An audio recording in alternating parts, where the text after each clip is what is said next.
आम्ही पण सुशिक्षित आहोत, पण मला एक माणूस म्हणून त्यांना प्रश्न विचारावा वाटतो कंपनीच्या मालकाला, खरंच तुम्ही हे फॉलो करताय का? मी एंट्री केल्यावर मला तरी एकही झाड दिसलं नाही.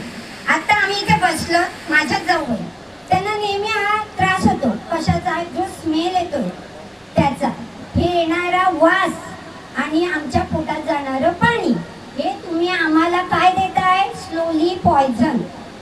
तुम्ही 700 वरून 7,000वर जाताय, तुमची उन्नती करताय, पण आमचा गाव, माझा गाव तुम्ही अधोगतीकडे नेताय. हे माझं म्हणणं आहे. बघा मॅडम, आम्ही एक स्त्री म्हणून मी विचार करते माझ्या मुलांचा पहिला भाग. आता या 700 वरून 7,000 नेतात. आता माझ्या गावाची स्थिती इतकी भयंकर आहे. तुम्ही आज आलात, कधीतरी वेळात वेळ काढून अचानक आमच्या गावाला भेट द्या, कुठेतरी 2 दिवस नाईटला राहा. काय सिद्ध होईल बघा. तुम्ही राहून बघा, राहू शकता का? तुम्हालाही कळेल. आता तुम्ही एवढा वेळ बसलात ना, एक वास येतोय, गुदमरल्यासारखं होतंय आम्हाला.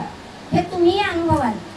आम्ही कुठेही कुठलेही आम्ही ग्रामस्थ खोटं बोलत नाही आहोत. आमचा व्यवसाय मुख्य शेती आहे, त्याला अनुसरून मासेमारी होता. शेतीची इतकी वाईट अवस्था केली. आज एक शेतकरीच सांगतो, त्या भाऊंनी सांगितलं, मी 2019 पासून शेती लावत नाही. का लावायची शेतकरी शेती? अक्षरशः जे पावसाने पाणी येतं, एकतर एवढी महागाई, मजुराची जी किंमत वाढली, ते लावून आम्ही शेती लावतो कर्ज काढून, आणि हे पाण्यामुळे ते शेत पीक उभं राहायच्या आधीच कोलमटते. मग आम्ही काय करणार? अशा वेळी आम्ही छोटे छोटे रोजगार शोधतो. तुम्ही आम्हाला 15 व्यक्तींचा आमिष दाखवताय रोजगाराचा. काहीच गरज नाही आम्हाला तुमच्या या रोजगाराची.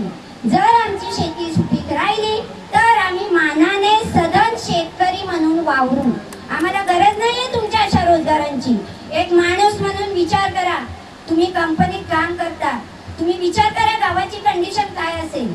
मॅडम, आम्ही 2014ला असा आवाज उठवला होता. आम्हाला दडपण्याचा प्रयत्न केला जातोय, असं करू नका. आणि तुम्ही शासकीय कर्मचारी म्हणून माझी तुम्हाला एक रिक्वेस्ट आहे, आमच्या मुलाबाळांचा विचार करून आम्हाला योग्य तो न्याय तुम्ही द्या. कुठलाही वैयक्तिक आमचा वाद या मालकाशी नाहीये. फक्त एक माणूस म्हणून त्यांनी विचार करावा आणि 700 वरून 7,000पर्यंत अजिबात जाऊ नका. आमच्या गावाचं पूर्ण अस्तित्व इथे नष्ट होईल. म्हणून मी सांगते, आमच्या सर्व महिलांकडून या गोष्टीला विरोध आहे.